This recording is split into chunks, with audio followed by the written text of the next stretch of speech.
What is up, Budget Builders?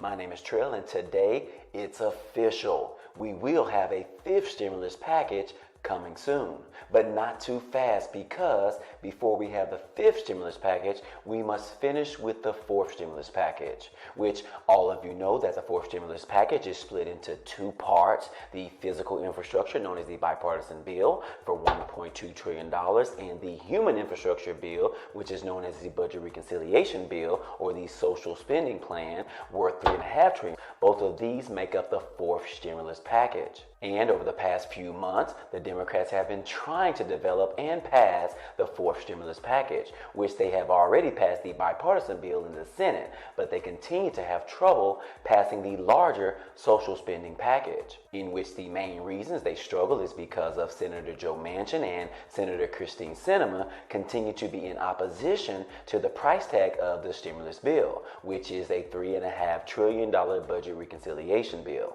Well, that's all about to change, guys, because President Biden just came out and changed his mind. Biden announced that they were unable to get the massive stimulus package passed, so now they will move towards a more scaled down version of the bill in order to get the support of Manchin and Sinema so that they can pass both fourth infrastructure packages. Now, I get it, guys. You may think that Biden or the Democrats can't keep up with their promises to the American people. And I totally get it, guys. But reality is, the two senators, Manchin and Sinema, appear to be working for the other man and preventing the $3.5 trillion bill to be passed. So now, President Biden has agreed to lower the price tag of the current bill for now, scaled back on several provisions in the bill in order to get it passed in the short term, and then sometime in 2022 to create a fifth stimulus package to include all of the items that were excluded from the fourth stimulus package. This way, it gives the Democrats more time to make things happen. Also in the headlines, guys, Joe Manchin and Bernie Sanders continue to go after each other in regards to passing of legislation. Without the support of both senators in opposition, the vote on the $3.5 trillion bill remains a huge issue with only having 48 votes, in which they need 50 votes to pass it. And lastly, we do have some daily news bites I want to share with you today. But anyways, guys, hey, those are just some of the topics that we are going to cover today. Now, if this is your first time to the channel, hey, welcome and glad to have you. On this channel, we talk about finance, real estate, credit cards, Bitcoin and crypto, money, and stimulus update news. So if you're interested in any of those, go ahead and hit the subscribe button for me. That way you can join our community. Also, if you end up liking the content in this video or even laughing at one of my jokes, then be sure to like this. Other than that, guys, hey, let's go ahead and jump right into the video. Okay, guys, Biden concedes Democrats are not going to get the $3.5 trillion for their social spending bill, as Manchin and Sinema force huge.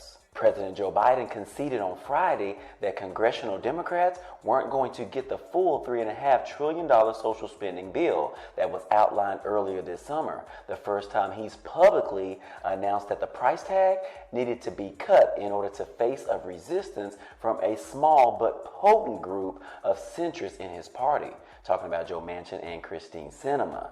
He said, I'm convinced we're going to get it done. We're not going to get $3.5 trillion, but we will get less than that. But we're going to get it, and we're going to come back and get the rest. Biden also appeared to suggest some measures in the safety net bill could be dropped entirely. He said, I don't know if it can get done or not, but I've also proposed 2 years of free community college. The president's remarks illustrates the tension state of the negotiations between the Democrats and Senators Joe Manchin and Christine Sinema of their safety net bill. It includes child care subsidies, new Medicare benefits, Medicaid expansion, a revamped child tax credit, affordable housing, and more. All of these are on the chopping block, with the Democrats struggling to resolve major differences on the scale of tax increases and which priorities to fund it. Now, Biden has privately floated a $2 trillion price tag as a possible compromise. Many Democrats are growing frustrated with their pair since they want to approve of the legislation as quickly as possible, so new federal benefits get out the door quickly ahead of next year's midterms. But negotiations are stalling out, partly over Sinema's resistance to lifting tax rates for individuals and large. The party is pushing the spending plan through a process known as reconciliation that allows Democrats to approve it with a simple majority and skirt ununified GOP opposition. But Democrats need both Manchin's and Sinema's votes for the plan to clear the 50-50 Senate, making unanimity in the upper chamber imperative to their success. Biden appeared to suggest that another reconciliation bill could be in the cards as a possibility for some House Democrats, which they haven't been ruling out for next year. The White House didn't immediately respond to the insider's request for comment on this. So yeah, guys, like I said, they're going to lower the price tag of the fourth stimulus package and remove some of the provisions in that bill because they are unable to pass it right now. And then next year in 2022, before the midterms comes, then they will include those things that they have excluded from the fourth stimulus package to be in the fifth stimulus package. And that's going to happen in 2022. Also, Bernie Sanders and Joe continue to escalate the fight over the $3.5 trillion spending bill. Senators Bernie Sanders and Joe Manchin are ramping up their war on words as Democrats struggle to get past the weeks of increasingly public infighting over their sweeping social spending plan. Sanders, who chairs the Senate Budget Committee, fired the latest comment on Friday, taking the fight over to West Virginia. Sanders penned a Charleston op-ed which will run in the newspaper on Sunday to tout the benefits that could be included under the $3.5 trillion bill, a top-line figure that Manchin and Senator Kyrsten Sinema have opposed. Now, Bernie Sanders is saying that a poll is showing that overwhelming support for this legislation, yet the political problem we face is that it is a 50-50 Senate. We need every Democratic senator to vote yes. We now have only 48 votes saying yes. 2 Democratic senators remain in opposition, including Senator Joe Manchin. Sanders wrote. Now, Sanders added that Congress was at a pivotal moment and had a historic opportunity to support the working families of West Virginia, Vermont, and the entire country, and to create policy which works for all, not just a few. Manchin quickly fired back, accusing Sanders of trying to meddle in a state where he isn't from. Manchin said that this isn't the first time that an out-of-stater has tried to tell West Virginians what is best for them despite having no relationship to our state. He added that Sanders was trying to throw more money on an already overheated economy and that 52 senators, an apparent reference to himself, Sinema, and the 50-member Senate GOP caucus have grave concerns about this approach. Manchin said, to be clear again, Congress should proceed with caution on any additional spending, and I will not vote for a reckless expansion of government programs. No op-ed from a self-declared independent socialist is going to change that. So yes, guys, these two continue to go at each other, and obviously you can tell that they are not best friends right now, but they continue to try and work together.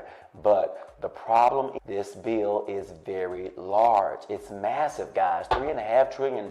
Yeah, it's just not going to cut it. And Manchin has already stated that he will only support up to like $1.5 trillion. And I think he also said that he would be willing to support $2 trillion. So yes, this current stimulus package is going to be cut down tremendously, down to lower than $2 trillion if they wanted to be able to pass very soon. Now, in other news, the FDA is endorsing the Moderna booster shots for certain populations. Members of the Food and Drug Administration vaccine expert panel on Thursday endorsed boosters for Moderna recipients who are at a high risk of severe COVID-19, occupational exposure to COVID-19, or at least 65 years or older. Now, the unanimous decision mirrors the FDA conditions for those who qualify for the Pfizer booster shot. Despite small data sample sizes and limited data, the agency noted that several times it would need a strong justification to say no to a Moderna booster shot when it already approved these conditions for Pfizer.